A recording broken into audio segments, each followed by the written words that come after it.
கோயம்புத்தூரில் பாஜக எம்எல்ஏ வானதி சீனிவாசன் செய்தியாளர்களை சந்தித்து வருகிறார். அந்த நேரலை காட்சிகள்.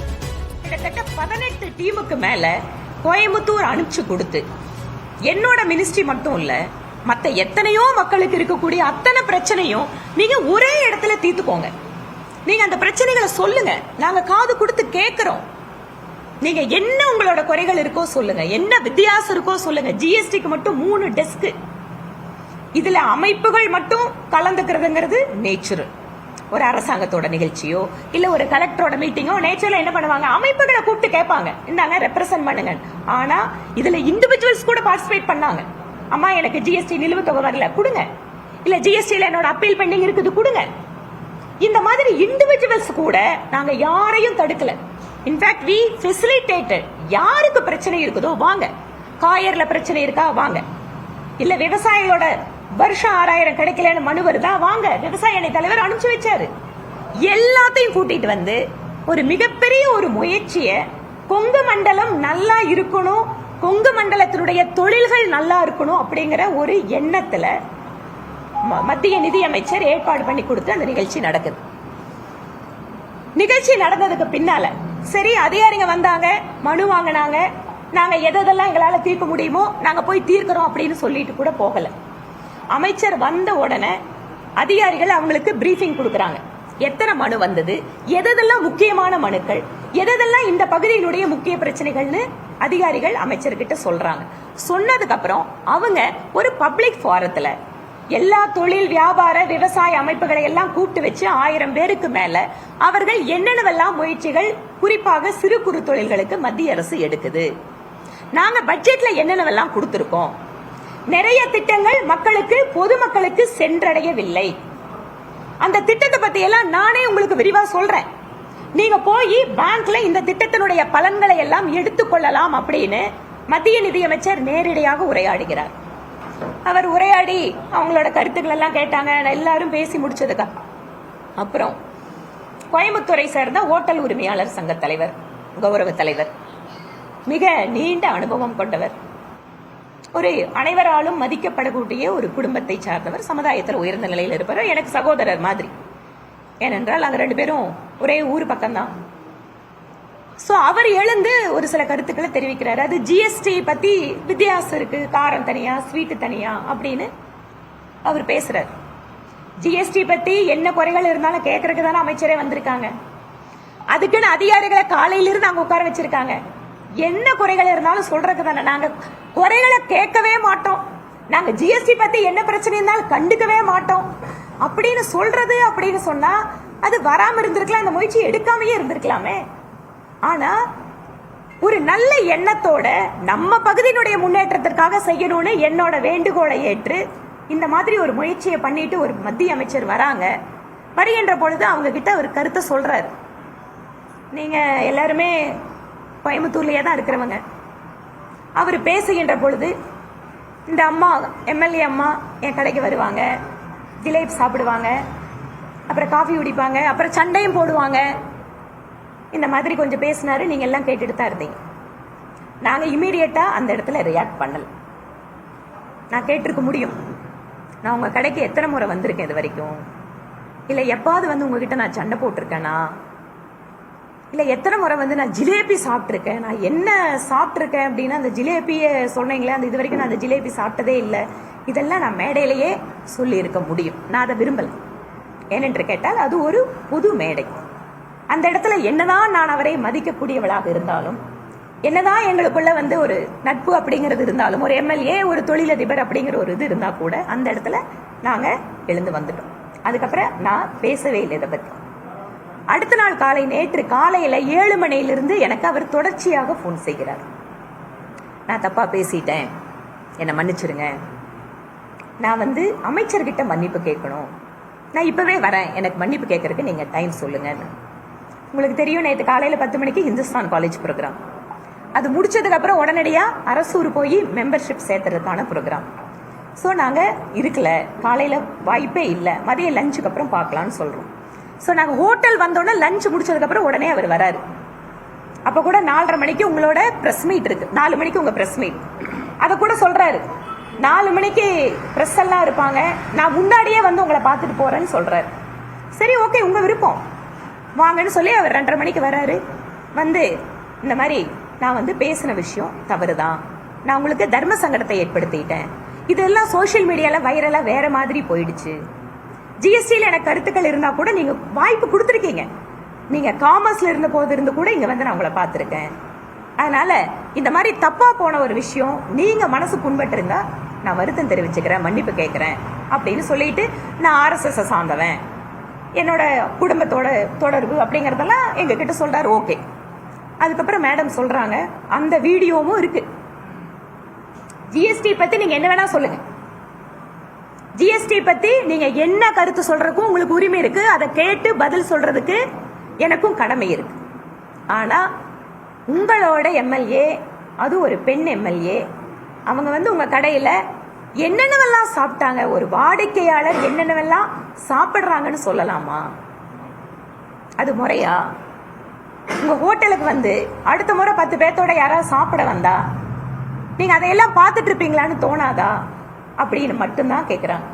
உடனே அதுக்கு அவர் சொல்றாரு, எங்கிட்டும் மன்னிப்பு கேட்கிறாரு, மன்னிச்சுக்கணுமா, நீங்க சகோதரி மாதிரி தான், ஆனா ஏதோ அந்த நேரத்துல நான் அப்படி பேசிட்டேன் அப்படின்னு எங்கிட்ட சொல்றாரு. அவ்வளவுதான். கூட அந்த அரங்கத்துல பின்னாடி பக்கம், முன்னாடி பக்கம் வீடியோல நாங்க இருப்போம், பின்னாடி பக்கம் ஒரு சில கட்சிக்காரங்க இருக்காங்க.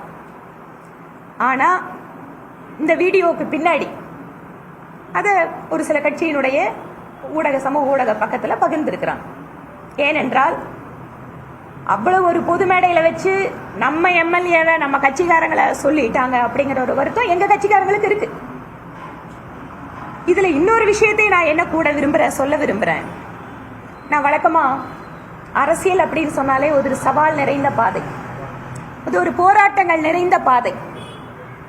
இன்றைக்கும் இங்க பெண்களுக்கான சம வாய்ப்புகளா சம மரியாதை இருக்கான்னு சொன்னா ஒரு அரசியல்வாதியாக, பெண் அரசியல்வாதியாக நான் இல்லைன்னு சொல்லுவேன். ஆனா அதுக்காக ஐயோ நான் பெண்ணா இருக்கிறேன், எனக்கு இந்த சலுகை ஏன் கொடுக்கல, ஐயோ நான் பெண் அரசியல்வாதி, என் மேல இரக்கம் காட்டுங்க, கருணை காட்டுங்க, அதுக்காக சொல்ல வரல. நீங்க அதே மேடையில ஒரு ஆண் அமைச்சர், ஒரு ஆண் எம்எல்ஏ அப்படி இருந்தா இந்த மாதிரியான பேச்சுக்கள் வருவதற்கு வாய்ப்பு இருக்கா அப்படிங்கறத மட்டும் யோசிச்சு பாருங்க. நான் திருப்பியும் சொல்றேன், நான் பெண் அப்படிங்கறதுக்காக எந்தவித ஒரு கூடுதல் சலுகையை நான் எதிர்பார்க்கல. ஆனா நான் சொல்றது, ஆளுங்கட்சியில மாநில அரசாங்கத்திலிருந்து ஒரு அமைச்சர் இல்ல யாராவது ஒருத்தங்க இந்த மாதிரி வந்து உட்கார்ந்து எல்லாத்தையும் ஒன்னா சேர்த்து உங்க பிரச்சனையை சொல்லுங்கன்னு தேர்தல் இல்லாத சமயத்துல யாராவது வந்திருக்காங்களா? இல்ல. ஒரு அமைச்சரோ ஒரு எம்எல்ஏவோ பொதுவுல போகும்போது நானும் கவனிக்கிறேன், தமிழ்நாட்டில் அது திருமதி கனிமொழியா இருக்கலாம், இல்லது செல்வி ஜோதிமணியா இருக்கலாம், இந்த மாதிரி பெண்கள் போகும்போது மட்டும் உடனே அவங்கள சூழ்ந்துட்டு கேள்வி கேட்கறது, உடனே அந்த வீடியோ வந்து வெளியில வர்றது அப்படிங்கிறது ரொம்ப இயல்பா இருக்கு. ஏனென்றால் சமுதாயத்தினுடைய பார்வையில நீங்க எவ்வளவு உயர்ந்த பொறுப்புக்கு போனாலும் நீங்க பெண்கள் தானே அப்படிங்கிற ஒரு எண்ணம் இருக்கு. இது எங்ககிட்ட இல்ல, நாங்க அப்படி பார்க்கலன்னு சொன்னா சந்தோஷம். ஆனா இப்படி ஒரு பார்வை இருக்கு அப்படிங்கறத சொல்ல வேண்டியது என்னோட கடமையா நான் பாக்குறேன். திரும்பவும் சொல்றேன், பெண் அப்படிங்கறதுக்காக நான் எந்த சலுகை எதிர்பார்த்தேன். இந்த சமுதாயத்தினுடைய மனப்போக்கு அப்படிங்கறத நான் இங்க சுட்டி காட்ட விரும்புகிறேன். அதனால நாங்க மிரட்டி அவரை கூட்டிட்டு வந்து மன்னிப்பு வாங்கணும், காங்கிரஸ்ல இருந்து திமுக இருந்து ஒரு தொழிலதிபரை ஆனா ஆணவத்துல அதிகாரத்துல கூட்டிட்டு வந்து மன்னிப்பு கேட்க வைப்பீங்களா அப்படின்னு சொல்லி எல்லாம் நிறைய இந்த விஷயங்கள் போயிட்டு இருக்கு. இதுல கொண்டு வந்து ஜாதிய வேற இழுக்கிறாங்க. தமிழ்நாட்டுல சமூக நீதி பேசக்கூடிய திராவிட முன்னேற்ற கழகத்துல பட்டியலினத்தை சார்ந்தவங்க மேல நடக்கக்கூடிய கொடுமைகள் அப்படிங்கிறது தமிழ்நாட்டுல இன்றைக்கு முதன்மை மாநிலமா மாறிட்டு இருக்கு தமிழ்நாடு. அத பத்தி, அந்த சமூக நீதி பத்தி யாரும் பேசல. ஆனா ஒரு பெண்மணி உயர்ந்த பொறுப்புல இருக்கிறாங்க, இவங்க பண்ற தவறுகளை எல்லாம் பாராளுமன்றத்தில் பட்டியலிடுகிறார், இவங்க சொல்ற கேள்விகளுக்கெல்லாம் தமிழில் புரிந்து கொண்டு பதிலளிக்கிறார், இவங்க சொல்லக்கூடிய பொய்களை எல்லாம் டெல்லியில பார்லிமெண்டில் அவர் தோலுரித்து விடுகிறார். அப்படிங்கிற வைத்தறிச்சல்ல உடனே கொண்டு வந்து இதுக்கு ஒரு ஜாதி வர்ணம் பூசி தங்களோட வழக்கமான அரசியலை திராவிட முன்னேற்ற கழகம் பண்ணிட்டு இருக்காங்க. அதனால உண்மையான சமூக நீதி அப்படின்னு சொன்னா எல்லா ஜாதிக்கும் சமமான மரியாதை கொடுக்கறது தான் சமூக நீதி. தங்களோட பாரம்பரியமான அரசியல் எந்த கேள்வி கேட்டாலும் கேள்வி கேட்டவங்கள உண்மைத்தன்மை இருக்குன்னா உடனே அவங்க ஜாதியை போய் பேசுறது. இது தமிழ்நாட்டோட இவர்கள் இத்தனை வருடம் செய்து கொண்டிருக்கக்கூடிய அரசியலுடைய ஒரு பாற்று. இதுதான் நடந்த விஷயம். அன்னபூர்ணா ஓனர் திரு ஸ்ரீனிவாசன் அவர்களிடம் நேரடியாக நீங்க போய் நான் சொன்ன விஷயத்துல ஏதாவது போய் இருக்கான்னு கேட்டு தெரிஞ்சுக்கலாம். இதுக்கு மேல தொழிலதிபர் தானாகவே வந்து அவர் விஷயத்துக்கான வருத்தமும் கேட்டார்.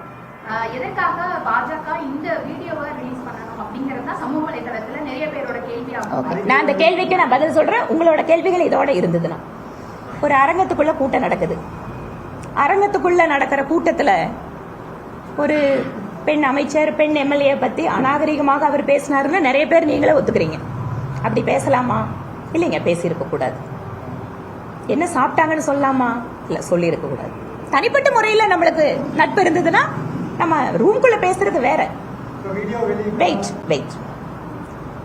ஆனா இத்தனை பேருக்கு முன்னால அவர் இப்படி பேசிட்டு போறாரு அப்படிங்கும் போது அவர் வந்து மன்னிப்பு கேட்கிறாரு அப்படின்னு சொன்னா அது எப்படி போகுது?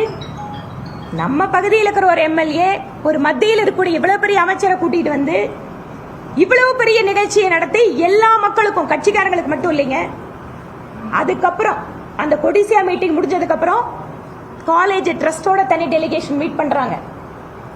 பஞ்சு விலையை குறைப்பதற்காக தனியா சைமால இருந்து ஒரு டெலிகேஷன் வருது. அதற்கும் அவங்க மீட் பண்ணி பேசுறாங்க. அதற்கு பின்பாக ஹோட்டல் கல்யாண மண்டபத்தோட உரிமையாளர்கள் வராங்க. ஜிஎஸ்டி பிரச்சனை, அந்த டெலிகேஷனை மீட் பண்றாங்க. இவ்வளவு தூரம் முயற்சி எடுத்த இத்தனை விஷயத்தை பத்தி யாராவது பேசினாங்களா? ஆனா ஜிஎஸ்டி பத்தின பேசின விஷயம் மட்டும் தமிழ்நாட்டில் அது எவ்வளவு தூரம் போச்சு உங்களுக்கு எல்லாம் தெரியும். அதனால இந்த வீடியோவை பின்னால அந்த ரூம்ல இருக்கக்கூடிய மற்ற கட்சிக்காரர்கள் எடுத்து அவங்களோட பதிய அதிகார பக்கத்திலேயோ இல்ல வந்து அவங்களோட முகநூல் பக்கத்திலேயோ போடுறத நாங்க என்ன சொல்ல முடியும்?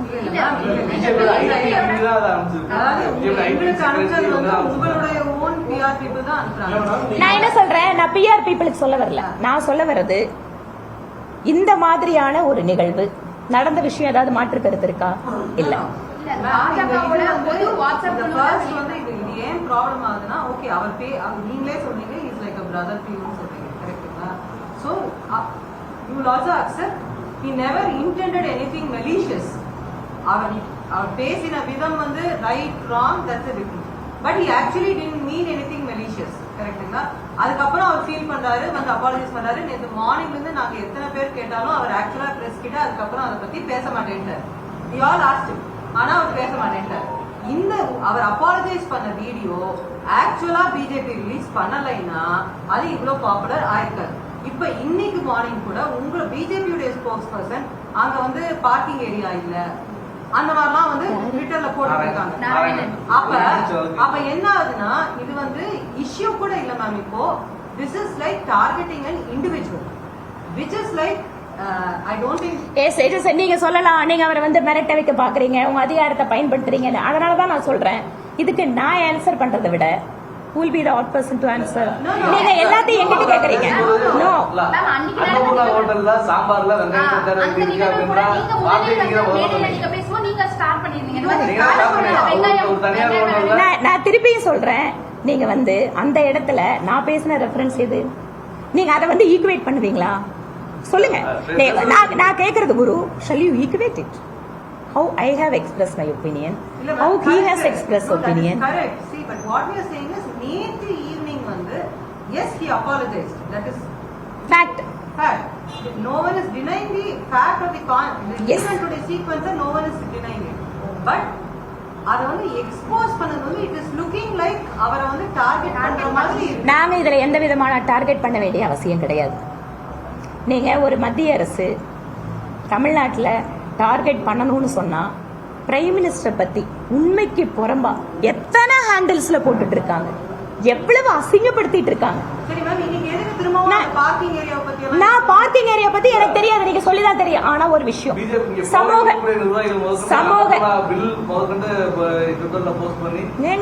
ஒரு விஷயத்த நீங்க ஜிஎஸ்டி பத்தி பேசுறீங்கன்னா பிஜேபி காரங்க பதிலே சொல்லக்கூடாது, அமைதியா இருக்கணும்னு நினைக்கிறீங்களா?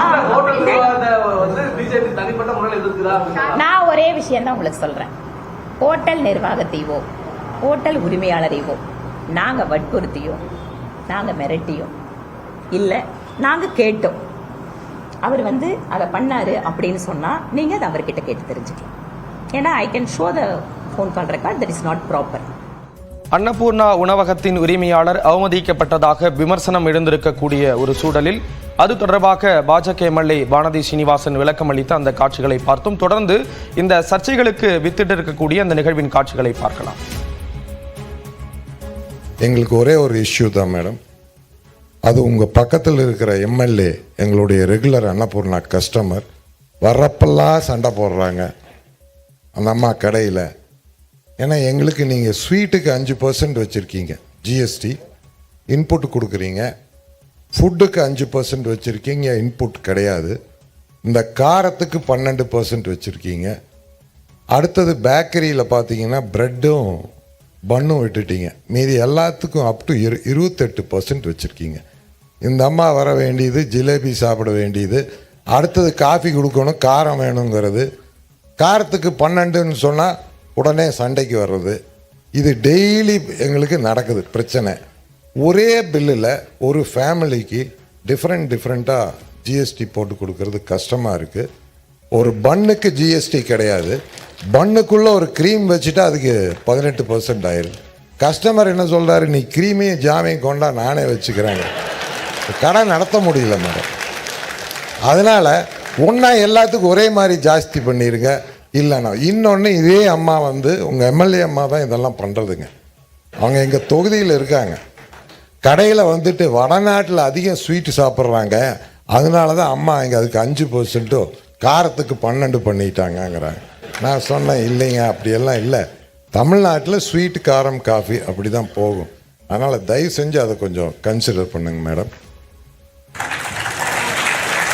ஸ்டேட் வாரிய டாக்ஸ் போடுறது இல்லைங்க. இல்லைங்க மேடம், இந்தியாவுக்கு பூரா சேர்த்து நீங்க ஏத்தி விட்டாலும் சந்தோஷம். சார் ஒரே மாதிரியே பண்ணுங்க, தனித்தனியா வைக்காதீங்க. ஏன்னா வீடு ஒரு ஃபேமிலி கம்ப்யூட்டர் திணறது மேடம் பில் போடுறது. அதுவும் அந்த ஜிஎஸ்டி ஆஃபீஸருக்கு இன்புட் கிரெடிட் எடுக்கிறப்போ ஒரே கிச்சனில் தான் எல்லாம் பண்ணுறாங்க. இன்புட் எடுக்கிறப்போ அதே கேஸு, அதே ஸ்வீட் மாஸ்டர், அதே கடலை மாவு, அதே மைதா மாவு, இன்புட் எப்படி மேடம் எடுக்க முடியும்? அதில் ஆஃபீஸர்ஸ் திணறிடுறாங்க. ஸோ அவங்களுக்கும் ஹெல்ப் பண்ணணும்.